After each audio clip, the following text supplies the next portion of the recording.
Pendidikan menjadi sebuah pilar penting dalam menyokong pembangunan bangsa. Mengingat esensi dari pendidikan ialah mencetak insan keberadaban dan penuh akan nilai budi pekerti.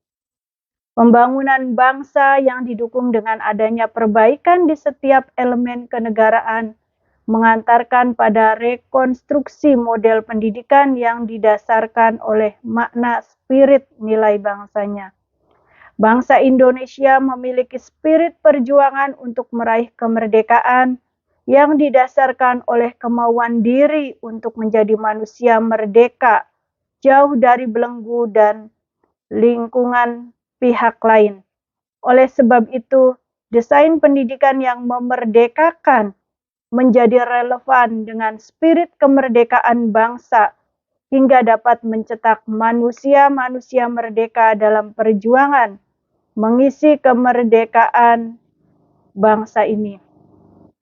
Pendidikan yang memerdekakan yaitu pendidikan yang sesuai dengan filosofi Ki Hajar Dewantara, yaitu mengantarkan pada sistem pendidikan yang berani untuk menaruh percaya pada peserta didik, atau pembelajaran yang berpusat pada peserta didik, dan pola belajar yang dilakukan juga berdiferensiasi.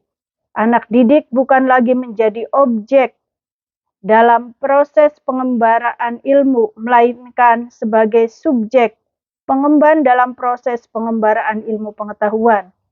Setidaknya terdapat dua alasan historis mengapa Ki Hajar Dewantara mengusulkan adanya konsep merdeka belajar kepada anak didik supaya terbentuk atmosfer pendidikan yang memerdekakan.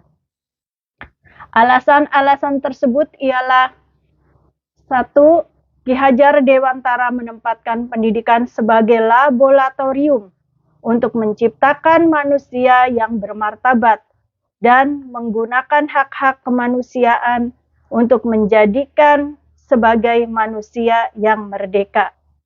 Merdeka belajar dijadikan sebagai cara untuk merekonstruksi kembali sistem pendidikan nasional sesuai dengan perkembangan zaman. Hal ini disebabkan oleh sistem pendidikan terdahulu selalu memposisikan peserta didik sebagai individu yang memiliki kemampuan sama rata, sehingga berdampak pada proses pembelajaran yang cenderung memberikan perlakuan yang sama setiap anak didik. Padahal anak didik memiliki perbedaan minat dan bakat yang berbeda. Dengan demikian, untuk merespon hal tersebut sangatlah tepat apabila pemikiran Ki Hajar Dewantara ini menjadi garda terdepan dalam membongkar konsep dan makna merdeka belajar, serta kontribusi untuk mengembangkan sistem pendidikan di Indonesia. Esensi pendidikan bagi bangsa ini seyogianya dapat mengantarkan manusia menjadi manusia yang paripurna. Mengingat fungsi utama dari sistem pendidikan bagi Ki Hajar Dewantara ialah mengembangkan manusia yang menjadi manusia paripurna. Mengingat fungsi utama dari sistem pendidikan bagi Ki Hajar Dewantara adalah mengembangkan manusia, masyarakat, beserta lingkungannya. Selain itu, mengembangkan bangsa dan kebudayaan nasional, serta melakukan pembangunan bagi manusia menjadi manusia yang seutuhnya sesuai dengan kodrat alam dan kodrat zaman. Prinsip pendidikan yang memerdekakan yaitu sistem Among dan Pamong yang dijelaskan oleh Ki Hajar Dewantara. Pada dasarnya memberikan kemerdekaan agar anak didik belajar atas pengalaman, kemauan, dan usahanya sendiri. Fungsi Pamong dalam konteks ini adalah sebagai seorang fasilitator yang dapat mendukung tercapainya tujuan Tujuan hidup yang termanifestasi dari penumbuhan kembang kodrat alamiah yang dimiliki oleh anak didik.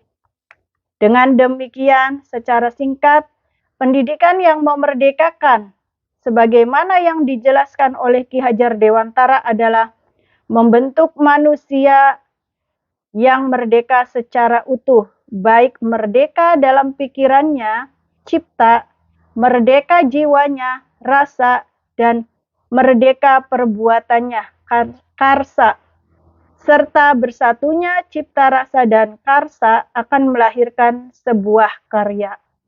Sistem Among dalam konsep pendidikan Ki Hajar Dewantara pada dasarnya adalah menggerakkan anak dengan memerdekakan serta bebas untuk beraktivitas, dan Pamong memberikan tuntunan serta arahan apabila dengan kemerdekaan tersebut terdapat unsur yang merugikan anak didik ataupun lingkungannya. Dengan demikian, seorang pamong harus berpegang pada kemampuan dasar dan anak didik.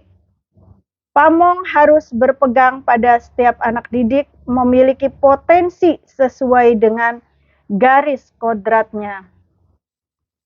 Pamong juga harus memberikan kesempatan seluas-luasnya dengan dorongan kepada anak didik untuk mengungkapkan perasaan, pikiran, dan perbuatannya.